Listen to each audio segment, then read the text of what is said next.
உன் பிறந்த நாளுக்கு எனக்கு எதுக்கு ஃப்ளவர்ஸ் கொடுக்குறேன்? நீதான் கொடுத்தாய்,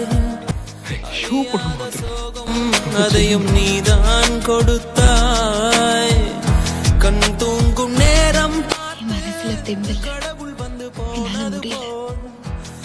வாழ்வில் வந்தேவானாய். காதலிக்கலையா? நான் காதலிக்கிறேன். நான் எப்பவுமே உன்னை ரொம்ப காதலிக்கிறேன். ஆனா நான் என்னையும் காதலிக்கிறேன். அதனால இதுக்கு மேலேயும் இதை தொடர முடியாது. என்னால இப்படி வாழ முடியாது. போகாதே, என்னால எப்படி வாழ முடியும்? கடைசியா ஒரு ஹக். போகாதே போகாதே, நீ பிரிந்தாய்.